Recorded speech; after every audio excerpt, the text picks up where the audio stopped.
సంకల్పం మా అందరూ. ఇది ఒక ఉన్నతమైనటువంటి ఆలోచన. ఎందుకంటే 10 ఏళ్ళు వాళ్ళ బాధను చూసాం కాబట్టి. అందుకోసమే డిఎస్సికి సంబంధించి కూడా డేట్ని మనం అనౌన్స్ చేసి పక్కాగా ఎగ్జామ్స్ కండక్ట్ చేసి ఉద్యోగాలు కల్పించాలని ఆలోచిస్తూనే పోతాం. కాకపోతే కొద్దిమంది విద్యార్థులు మాకు ఇన్ని ఒక్కసారి ఊపిరాడనన్ను నోటిఫికేషన్స్ ఇస్తా ఉన్నారు, ఎన్ని ఉద్యోగాలు వస్తా ఉన్నాయి, మాకు ఇంకా కొద్దిగా టైం ఇస్తే బాగు అని అడుగుతా ఉన్నారు. రైట్, ఇది ఒకటే కాదు కదా. డిఎస్సి సంబంధించి నేను మరొక మాట కూడా మీకు ఇంకో శుభవార్త చెప్తా ఉన్నాను. ఇప్పుడు మేము కండక్ట్ చేసే డిఎస్సి సంబంధించినటువంటి 11,000 ఉద్యోగాలే కాకుండా ఇంకా మేము చెప్పాము 16,000 ఖాళీగా ఉన్నాయని. ఇప్పుడు మేము అన్ని ఈ ప్రమోషన్స్ ఇవన్నీ చేసిన తర్వాత లెక్కలు వస్తా ఉన్నాయి. ఇంకో 5 నుంచి 6,000 ఉద్యోగాలు డిఎస్సి సంబంధించి ఇంకా వస్తాయి కొద్ది రోజుల్లో.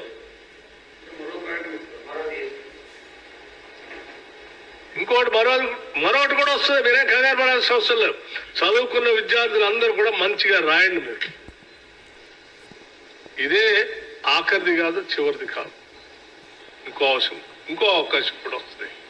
ఇంకా ఉన్నాయి ఉద్యోగాలు చేసి ఇంకోటి కూడా కండక్ట్ చేస్తాం కొద్ది రోజుల తర్వాత. సో ఎవ్వరు ఆందోళన చెందవద్దు. దయచేసి మీరంతా మా బిడ్డలు, తెలంగాణ బిడ్డలు, మీరంతా ఉద్యోగాలు పొంది మంచిగా జీవితాల్లో స్థిరపడాలనే ఆలోచన మా అందరికి ఉంది. మీరు ఇప్పటికే 11 నెలల నుంచి ఈ డిఎస్సి పరీక్ష కోసం 23లో ఇచ్చిన దానికోసం అప్పటి నుంచి తయారవుతూ ఉన్నారు. రాయండి ఈ పరీక్షను మంచి సంతోషంగా, తృప్తిగా.